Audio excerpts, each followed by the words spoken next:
these guys just don't know. They don't know that this is the key to living. They don't know that this is the ultimate, giving is the ultimate biohack, and it's the ultimate business growth hack. When we all have slow months. When I have a slow month, the hustle culture will tell you, do a promo, do an email, do a discount, make an offer, do a JV, blah, blah, blah. All this typical stuff. That's very logical, makes sense. I don't do any of that. I will go sponsor a water well or sponsor an orphan. Wow. Or something like that. Welcome to the Head Smack podcast, where we have candid conversations with misfits and mavericks. Those not afraid to stand up and stand out. The dreamers and the doers, the ones who've stumbled, fumbled, and then soared. Here we delve into the inspiring journeys and pivotal aha moments that have shaped their worlds. And maybe through sharing their adventures, you'll get hit with a head smack that'll change your destiny. Welcome to the Head Smack podcast. My name is Paul Pavolny. So glad you've come along for another interview with misfits and a couple of head smacks along the way. I am so excited to have Akbar with us today. Been looking forward to this. He's got quite a story of head smack moments that have brought him to where he's at, doing some amazing things in the entrepreneur space. He's collected some commas along the way, but he's also had some moments of revelation and some moments of life change. Right now, he's focusing a lot more on making more to give more. And so before we get to that, Akbar, thank you for being here, man. Yeah, man, it's nice to be here.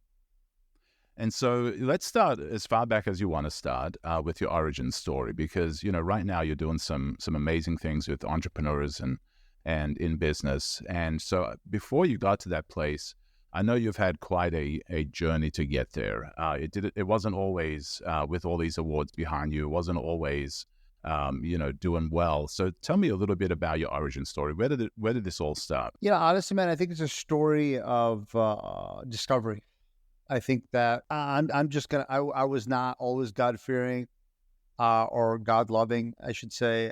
So I am now. So I kind of speak from that lens. But I'm not here to preach, but, I do believe that everyone is born with a gift. And I believe one of the keys to contentment is to understand your gifts and to use it to make the world a better place.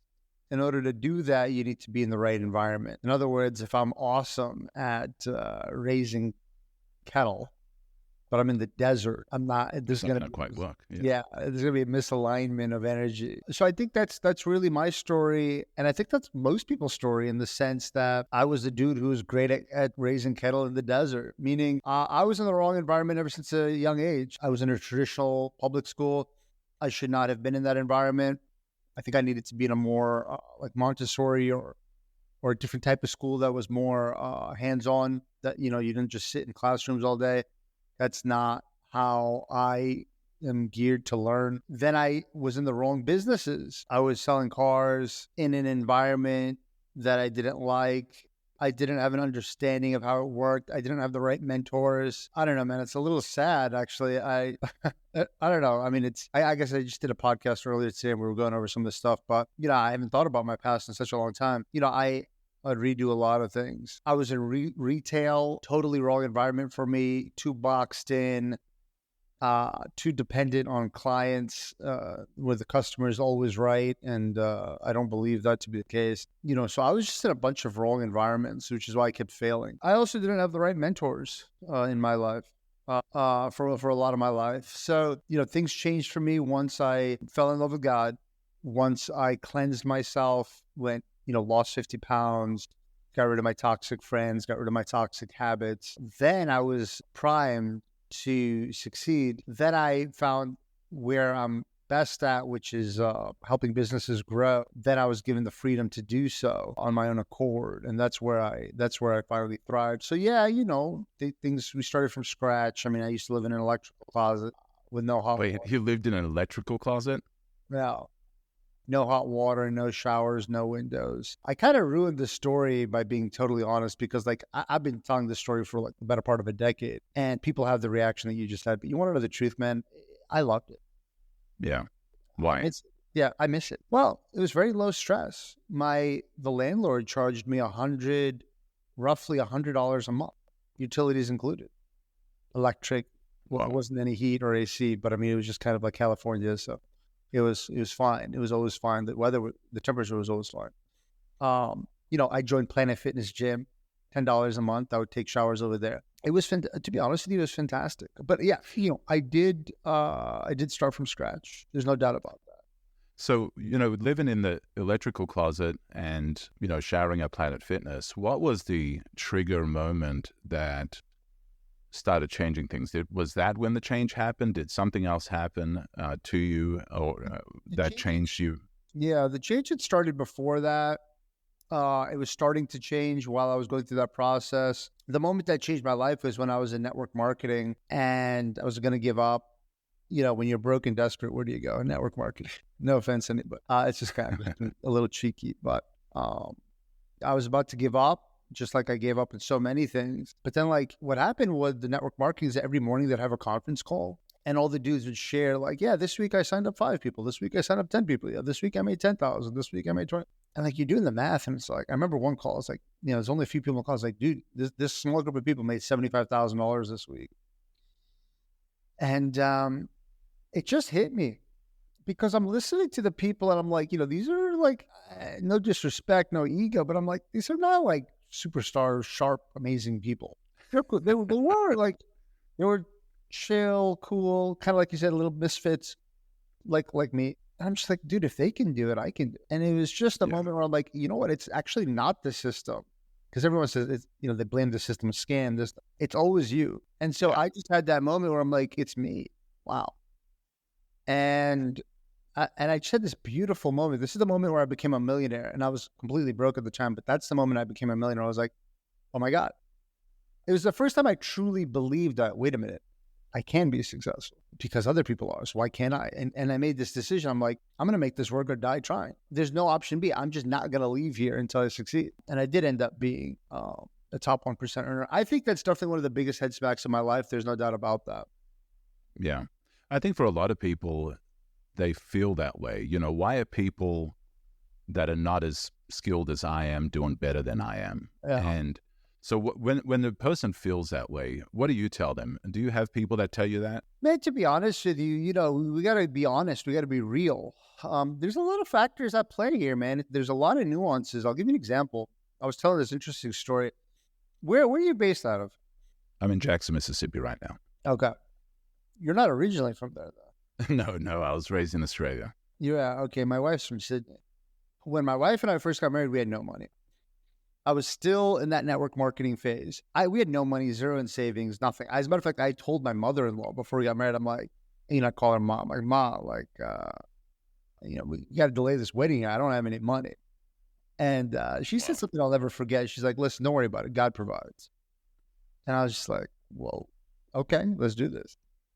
And, I had made some sales.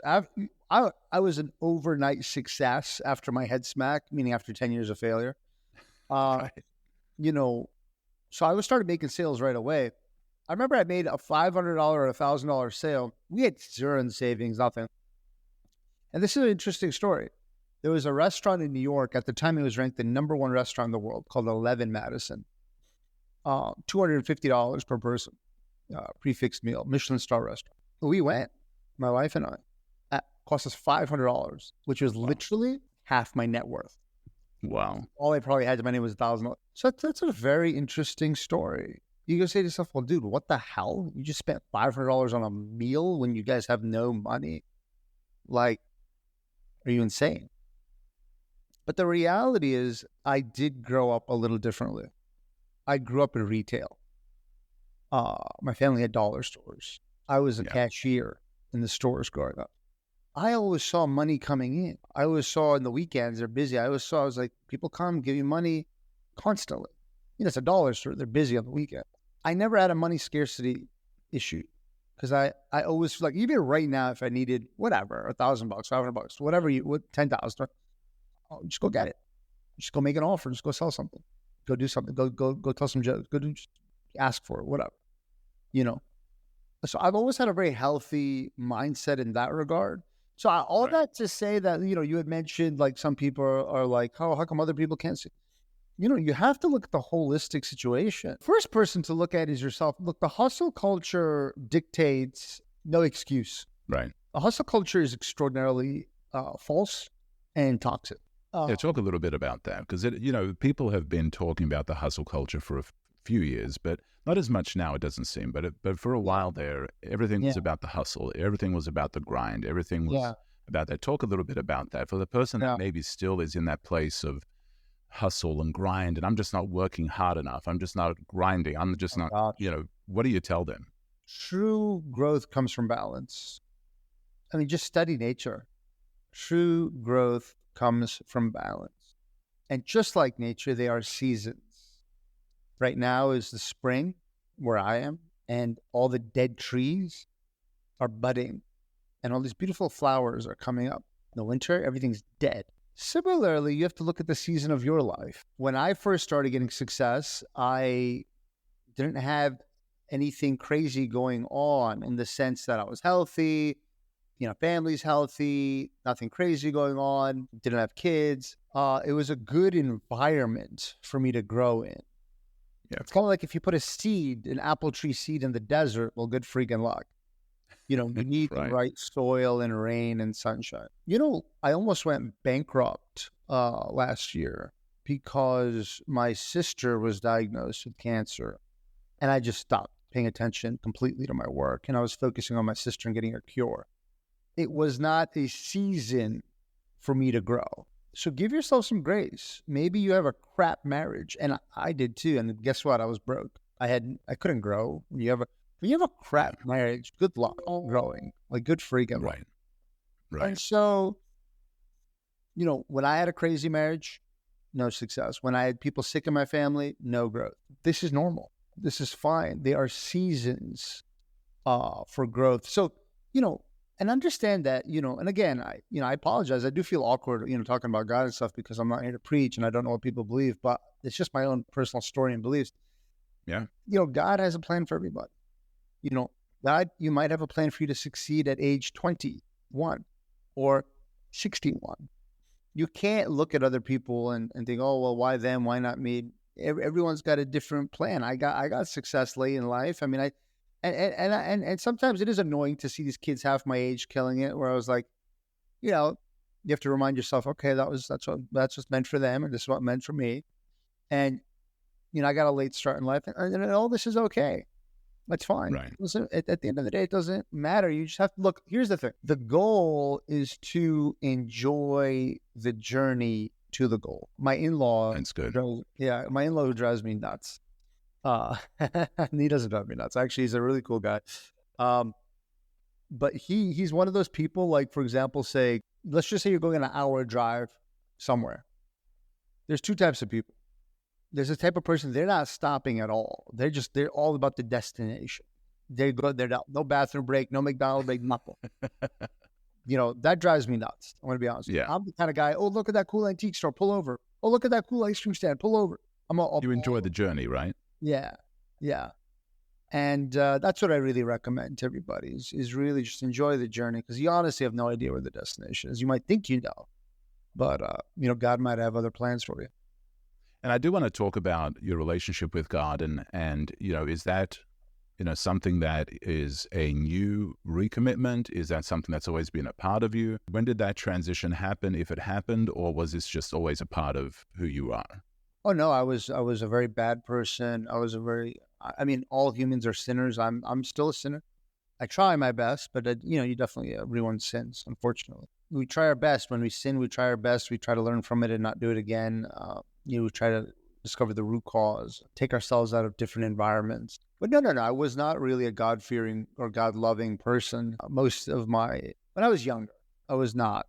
No, I didn't pray. I had a lot of bad habits. I was a party guy. I ended up half dead from partying too much. And, I was saved. And then I really took that seriously and I changed my life, dropped my bad habits, went organic, started praying, started building my relationship with God by studying him. Yeah. Listening to lectures by people, Joel Osteen type, even though I'm not Christian, the Muslim version of Joel Osteen kind of thing. And so then, education, I'm not one of these entrepreneurs who's like anti-school. I've always been into education, albeit I do enjoy, different types of education, but I educated myself on my religion. I started from scratch. Yeah, it did wonders for me. I mean, I never found success until I did that, until I built a better relationship. When it comes to incorporating your beliefs and your faith in your business, now you've intersected them. It seems a little more than you had in the past. What brought about that transition? Now you talk about making more to give more. That wasn't always a part of your message. When did that transition happen, and what was the moment that you decided to take that next step towards doing what you do now? Make More, Give More was born 5-6 years ago. Definitely. It was born, what had happened was I had an accountant, and that accountant represented a lot of online entrepreneurs as well. And I only donate, at the time, 10% of gross. And my accountant was like, whoa, it's really cool. You're doing a great job. We're proud of you. You're donating a lot. And I said, oh, man, you guys screwed up the numbers. I only donate 10%. You guys have to redo my numbers. And they're like, no, we understand that. We got that. But they're like, you realize that none of these other guys do that. And I was like, whoa. And that was like somebody punched me in the throat and the gut at the same time. I'm like, okay, wow, these guys just don't know. They don't know that this is the key to living. They don't know that this is the ultimate, giving is the ultimate biohack, and it's the ultimate business growth hack. When we all have slow months. When I have a slow month, the hustle culture will tell you, do a promo, do an email, do a discount, make an offer, do a JV, blah, blah, blah. All this typical stuff. That's very logical, makes sense. I don't do any of that. I will go sponsor a water well or sponsor an orphan. Wow. Or something like that. Because God promises that you will get an extremely high multiple on everything that you give. And the key to living is giving, and that's how you be happy. There are people who don't understand this that make a lot more money than I do, and they're depressed, even suicidal, and it's because they don't understand this rule. This is I think one of the biggest head smacks I've had is it's about servitude.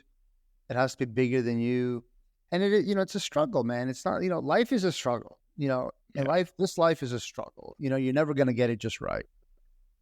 You solve one problem, there's another one, right? It's kind of like a soap opera.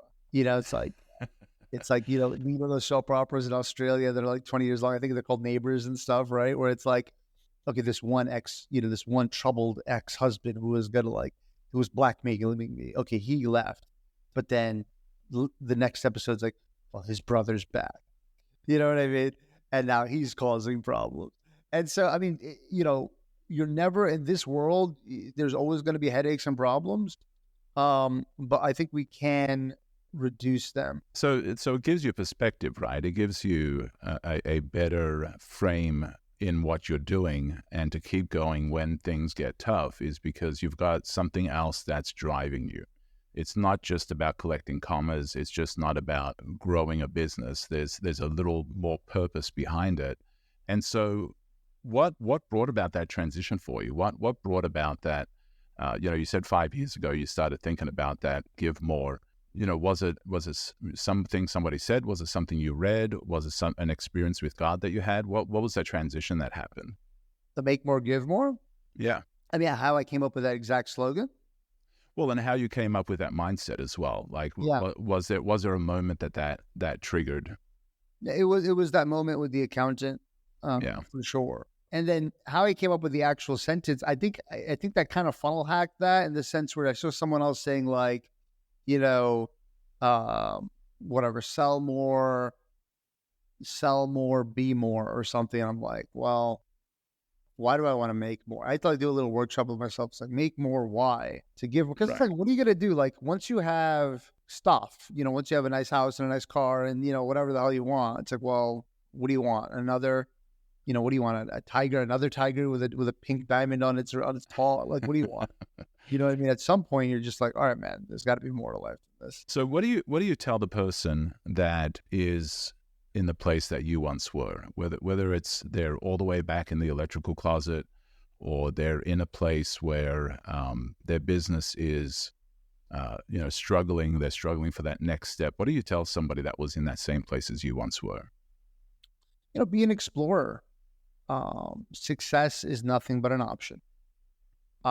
If you're not thriving, see why. Look at the root cause. What environment are you in? What's your physical health like? What's your mental health like? What's your relationship health like? Who are your friends? Who are you hanging out with? That's what's your relationship with God? This is the key to success, is really optimizing all that, what I just mentioned. Yeah. Once you do that, you will find success. I haven't met anyone who's optimized and all that, and they refuse to give up, and they're not doing well. I've handed out over 80 trophies to my clients when we help them make 6, 7, or 8 figures, and I'll tell you the avatar. This is what they look like. This is the commonalities of all the trophy winners. They're very nice people. They're givers. They refuse to blame anybody but themselves. They work consistently and persistently. They take fast action. And most importantly, they refuse to give up. They've had some sort of success in their life. So this is, it's not complicated. We complicate things.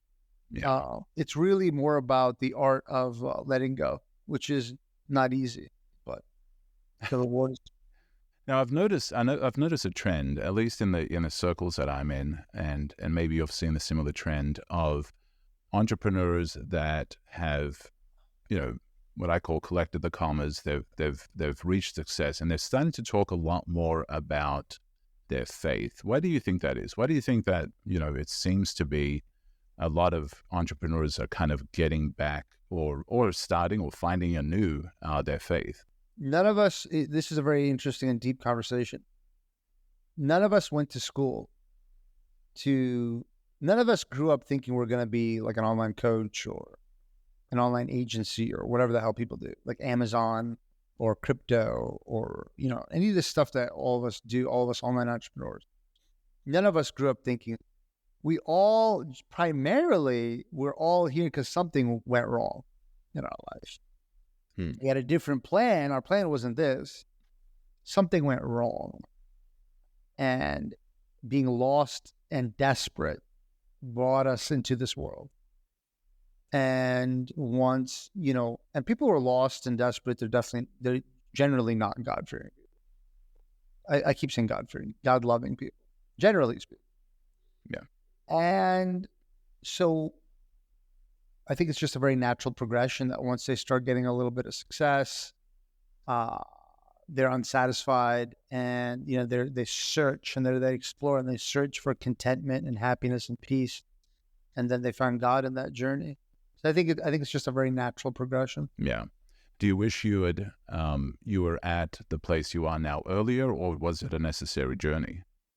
Well, I try to have this mindset of no regrets, but why not? Why not? Why not have it earlier? It is, getting older is tougher, I've definitely, got a little bit more kinks in my neck now, and and making new sounds when you get up out of your recliner. Yeah. Making new sounds, and kids take a lot of energy and time and effort. Although that's not necessarily entirely true. I still work Monday through Friday. I don't work on the weekend, but I never really did. Yeah. Listen, I think it's important to get your life sorted as soon as possible. There's no need to suffer for years and years like I did. Which is the beauty of podcasts and YouTube videos, is that you can learn things that, we didn't know. I'll give you this, like a small example. It's like when I bought my house, it's just ignorance. I didn't know. I just got a 30-year mortgage because that was just the standard. And I didn't even know there was anything else. I didn't even know to ask for any other option. It turns out that a 15-year mortgage saves you hundreds of thousands of dollars. You just don't know what you don't know. I was ignorant. So I did end up switching.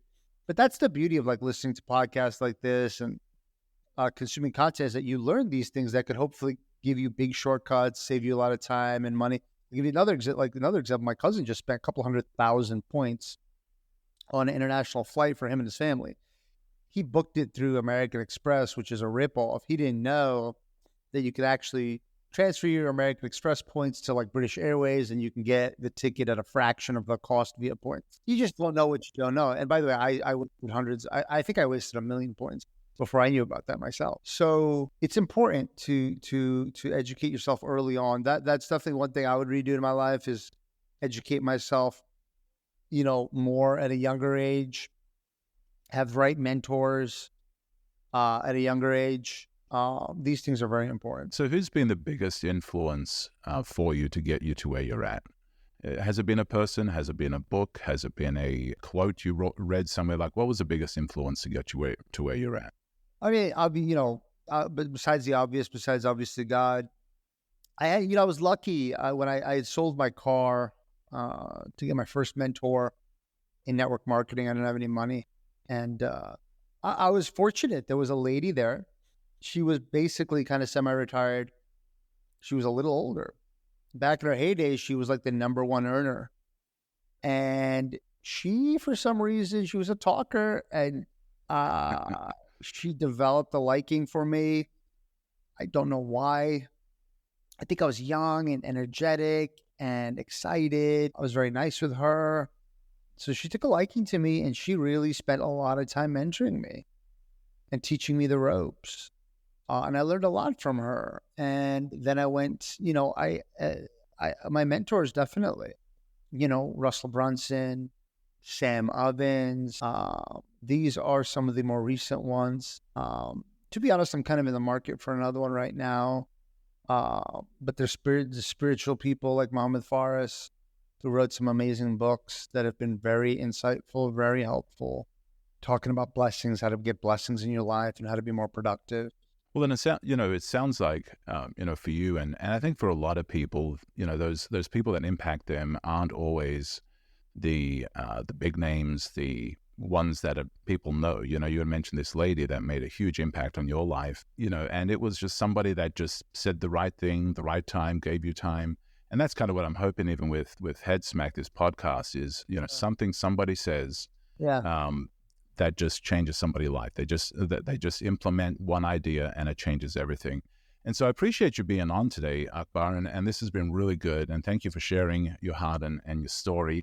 And I know it's going to inspire somebody with what you've shared. If somebody is, interested in being a part of what you're doing, part of your world, and they want to learn more about making more so they could give more, how do they get a hold of you? What's the next step they need to take? Just go to my website, akbarsheikh.com, and you'll see a pretty funny video, and it'll get you in our world. Awesome, man. Well, thank you so much, and you have an amazing day. And I hope those that are listening to this today, take some of the valuable things that Akbar has shared and implement them immediately. Take the next step. Wherever you're at, whether it's in your faith, whether it's in your business, whether it's in your mindset. Because I believe that one idea executed can change everything. And so thank you, Akbar, and you have an amazing day. Appreciate you. Thanks, everybody. Peace. Thank you for joining us on the Head Smack podcast. We have shared some candid stories and life-changing ideas. And now it's your time to act. First, take bold action on just one idea and see how your life can radically change. Secondly, whatever platform you're listening to this on, please rate it, share it, and leave a comment. Let us know where this episode impacted you. I appreciate you giving me your time, and don't forget to join us for our next Misfit conversation.